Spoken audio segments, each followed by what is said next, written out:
When you're doing research, it's really critical to be an effective reader, and so I just want to share some tips for making the process as painless and as effective as possible. The first thing I would suggest is that you take copious amounts of notes, underline, highlight, draw pictures, use the margins, have a sheet of paper beside you, whatever you need to be able to make sense of the text. And that also has the advantage that it forces you to actually understand what you're reading, because if you have to sum it up in your own words, then you need to know what's going on. The other advantage is that when you write your essay, it's really easy to go back and find just the right quotations and the right passages to be able to engage with this critical work effectively. So the first thing then is to take notes. And the second thing is don't cherry pick. Don't cherry pick quotations. I've seen this a lot in marking essays. A lot of students just look for those one or two quotations that they can use. Usually they're from the first page or two of the essay or the article that they've read. And then they don't engage with the whole argument, but they're just selectively picking one or two quotations to prove to their instructor that they've done research. That's going to get you an okay mark maybe, but it's not going to get you a great mark. And the problem is that it leads to a kind of confirmation bias, because you only quote those quotations that seem to back up what you're already saying.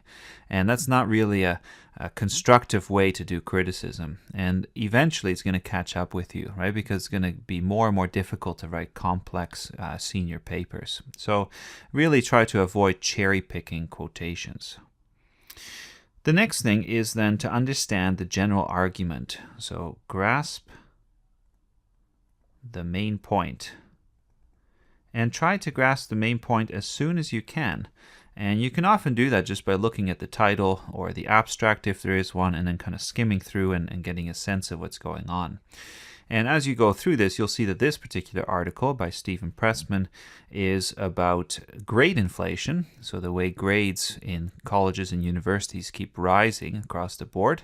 And there's some kind of comparison here with economics then, right? There's some kind of similarity, and presumably there's going to be an argument about that. Now, as you read, you may come across concepts or ideas that you don't actually know very well or understand very well. If you look at the first bit here, for instance, there's the term jawboning, and you might say, okay, well, what does that mean? The key is not to ignore it, but to actually look things up. So look it up.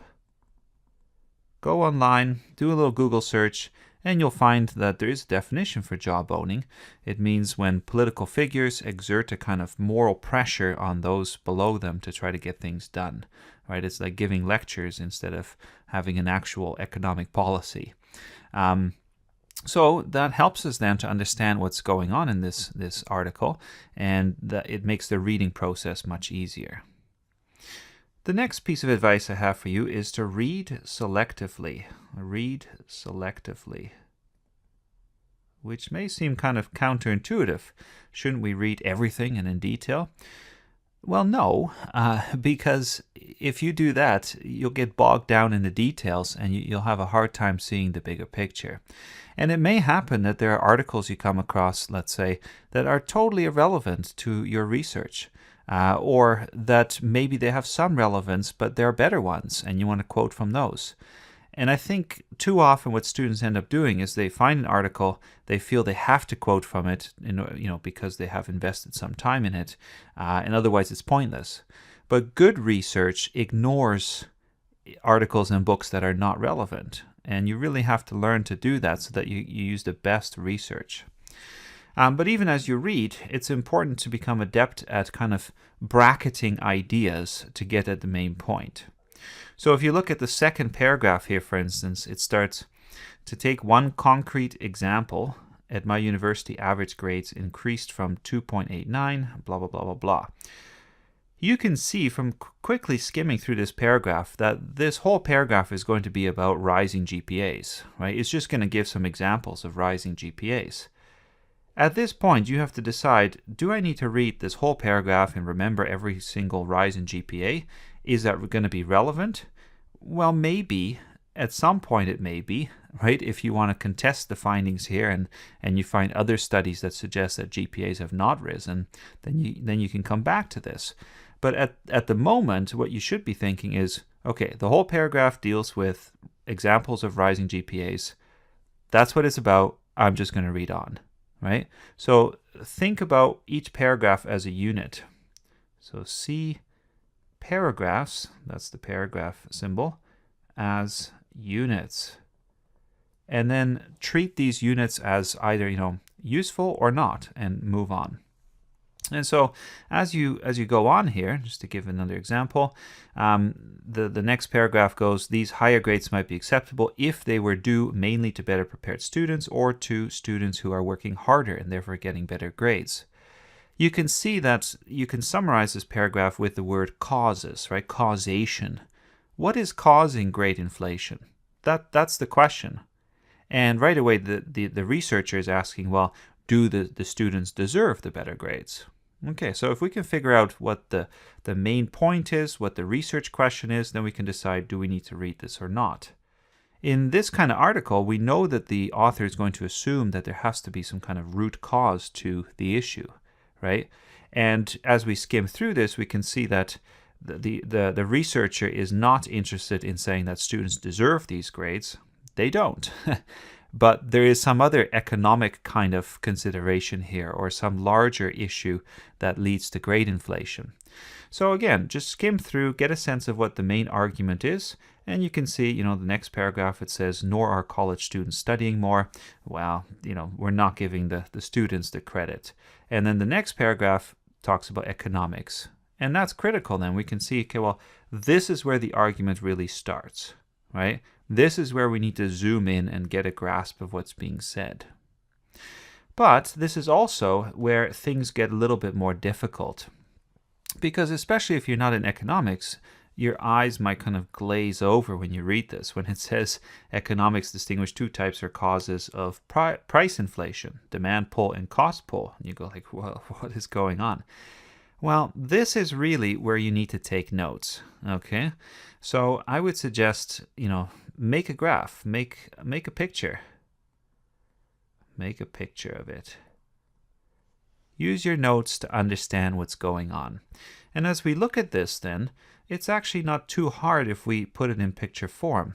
So the author is saying that with inflation, right, prices go up. And there are two sides to this. There's demand, and then there's the cost. The cost refers to the resources that it takes to produce a product, and the demand refers to how much people want this product. Well, we can have a kind of pull on the side of the demand. More people want a particular product, but there aren't enough of the products around. Or we could say, well, there's also the cost that arises. So if it costs me more to produce something, then I need to increase the price. And inflation is just the increase of the price over time. So we understand this then, and the author helps us with this a little bit too. And then it says, following this classification, we can distinguish two causes of grade inflation. So now we have to figure out, well, how does grade inflation match this? And we can see that grades go up as well. And how does this analogy work? Okay, well, the author says that on the demand side, we have students, right? And then we might as well sort of skim through and get a sense of what is on the cost side. So we have the word cost here. It says reinforcing this behavior are the ways that college costs can vary for students. And that's a bit misleading because we might be thinking that this refers to college costs then. But actually, if we go to the next paragraph, it says on the cost side, faculty have a good deal to lose. Okay, so it's really faculty who have a good deal to lose. But as you can see, by actually looking at the language and by drawing this little picture, we can start to see some problems maybe with the analogy. Because if students have costs as well, right, students have costs too, then how does that work? Shouldn't the students be on this side a little bit, or should the college costs be on this side? How does this work? And the next thing then, as you do this kind of research, is to really ask questions. Ask questions. Be critical. And don't assume that anything is fact. You really want to be skeptical towards everything you read. So, for instance, in this paragraph, it says, employers often pay for their employees' tuition, but reimbursement rates are usually based upon grades. Okay, well, that's an interesting argument, but do employers often pay for their employees' tuition? And if that is the case, is it also true that many students have employers who pay for them? I don't know of too many students who have employers pay for them. Is that true in liberal arts? Is it true in technical institutions, right? Whenever you read something, question it. Question every last assumption that you come across. And that's how you can then start to take things apart and you can really test what's going on. The other thing to think about is methodology. Methodology. Everybody uses some kind of methodology, some kind of framework for interpreting the evidence. And in this particular article, there is an assumption, a theoretical assumption that you as a reader need to be aware of. And the assumption is this, that we can make this kind of analogy, right? There's this analogy between economics and grade inflation. Now, how does that analogy work? And what is the power of an analogy? Does an analogy mean that it's a law, that the same principles apply across the board? Or is it a very faint analogy and we can learn something from the similarity, but there might be differences as well? That is a methodological question. And so as you read, think about the theoretical questions that are in the background, because if you can get at those, then you can really maybe dislodge the argument somewhat. You can see how others might argue against it. And so thinking about methodology is really critical. The other thing you want to think about is other critics. What do others have to say? And how are other critical opinions used in this particular piece? Well, as you go through this, you'll find that it seems that almost always critics are only cited if they agree with this particular point of view.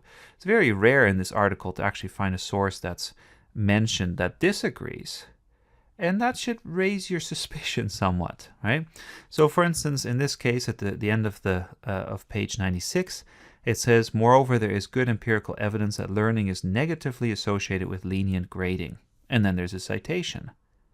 So the assumption in this critical argument is that people learn better if you give them bad grades, generally speaking, right? Because then they have to pull up their socks and get to work.